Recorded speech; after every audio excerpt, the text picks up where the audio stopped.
নবী আমার তায়েফে জমিনে চলে যায়, এদিকে মক্কার জালিম নিষ্ঠুর নেতারা তায়েফের মানুষদিগকে জানিয়ে দেয় মক্কা থেকে মুহাম্মদ রাসূলুল্লাহ যাচ্ছে, যিনি তাওহীদের কথা বলে, যিনি গরিবদের ইনসাফের কথা বলে, যিনি নারীদের অধিকারের কথা বলে, যিনি মানবতার কথা বলে, যিনি ন্যায়ের কথা বলে, যিনি প্রেম ভালোবাসার কথা বলে।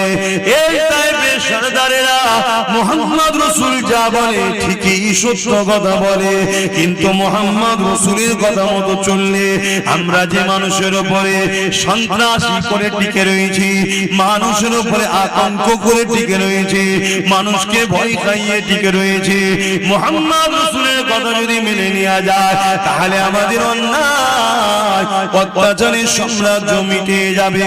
এই মুহাম্মদ রাসূলকে তায়েফের জমিনে ঢুকতে দিও না, তাকে বাধা দাও, বাধা দাও।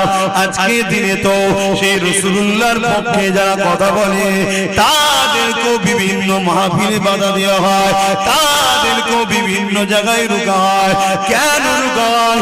এরা গেলে মুহাম্মদ রাসূলের কথা বলবে, এরা ইনসাফের কথা বলবে, এরা ইনসানিয়তের কথা বলবে, এরা মানবতার কথা বলবে। কেন? আল্লাহ কোরআনের মধ্যে জানিয়ে দিয়েছে, এ দুনিয়ার মানুষেরা কুনতুম খায়রা উম্মাতিন উখরিজাত লিন-নাস তা'মুরুনা বিল মারুফ ওয়া তানহাউনা আনিল মুনকার।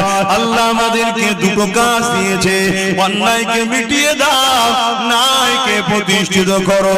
এই অন্যায় মিটাতে গিয়ে যদি তুমি শহীদ হয়ে যাও, অন্যায়কে মিটাতে গিয়ে জালিমদের হাতে যদি মারা পড়ে যাও, এই যুবকেরা আল্লাহ রাসূল জানালেন তাদের জন্য মরণের আগে, জান বেরোবার আগে আল্লাহর জান্নাতকে দেখিয়ে দেওয়া হয়। আর যদি এই লড়াইয়ে লড়তে গিয়ে, ন্যায়কে প্রতিষ্ঠিত করতে গিয়ে, অন্যায়কে মিটাতে গিয়ে আর যদি এই লড়াইয়ে কেউ গাজী হয়ে যায়, বিজয় হয়ে যায়, আমার আল্লাহ তাকে দুনিয়াতে গাজীর সম্মান দেয় এবং পরকালে পুরস্কার জান্নাতে রেখেছে। তাহলে আমাদের তো দুটো কাজ আল্লাহ দিয়েছে নাকি? কথা বলে, অন্যায় মিটাও, ন্যায়কে প্রতিষ্ঠিত করে, তো কাজ আমাদের। আমরা সেটা করছি? আমরা তো অন্যায়ের সঙ্গে গা মিলিয়ে চলছি, আমরা তো জুলুম বন্ধ করা ছেড়ে দিয়ে জুলুম করছি।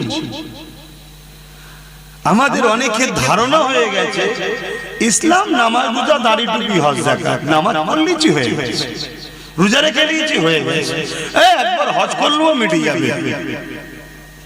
এটা ইসলাম শুধু নয়, হ্যাঁ এটা ইসলাম, কিন্তু শুধু এটা নয়। সমাজে এতিমের উপরে জুলুম হবে, আপনি এতিমের পাশে দাঁড়াবেন না, আর আপনি বলছেন আমি নামাজ পড়েছি। সমাজে বিধবার উপরে অত্যাচার হবে, আপনি তার পাশে দাঁড়াবেন না, আপনি বলছেন আমি রোজা রেখেছি। মানুষ মসজিদগুলোকে যেভাবে কারুকার্য ভাবে করছে, হ্যাঁ আল্লাহর ঘরকে ভালোবাসেন, করুন, কিন্তু অপরদিকে এই সমাজের গরিবদের ঘরে মানুষ দেখে, বল আল্লাহর ঘর কাঁচা হলেও নামাজ হয়ে যাবে, কিন্তু গরিব যদি খেতে না পায়, ওই সমাজের প্রত্যেককে কিয়ামত দিন আল্লাহর কাছে জবাব দিতে হবে। কথা শুনছেন তো নাকি? হ্যাঁ, আপনি প্রতিবেশী, আপনার প্রতিবেশীর খোঁজ নিতে হবে না? এটা কি ইসলাম নয়? কিয়ামতের দিন অনেক লোককে আল্লাহ ধরবে, তুমি কোথায় যেতে চাও? সে বলবে আল্লাহ আমি নামাজ, রোজা, হজ, যাকাত করেছি, আমি জান্নাতে যেতে চাই। আমার আল্লাহ তখন বলবে, আবু দাউদ শরীফের হাদিস, দুনিয়ায় যখন আমি ভুখা ছিলাম, ক্ষুধার্ত ছিলাম, তুমি কি তখন আমায় খেতে দিয়েছিলে? বান্দা তো অবাক হয়ে যাবে কিয়ামতের দিন, আল্লাহ আপনি তো আল্লাহুস সামাদ, কারো মুখাপেক কি নাই, খোদার তো মুখাপেক কি আপনি নন, তাহলে আপনাকে কেন খেতে দিতে হবে? আমার আল্লাহ বলবেন, তোমার গ্রামে অমুক ঘর, অমুক গরিব, অমুক এতিম, সে তো খোদার্ত ছিল, সেটা কি আমার নয়?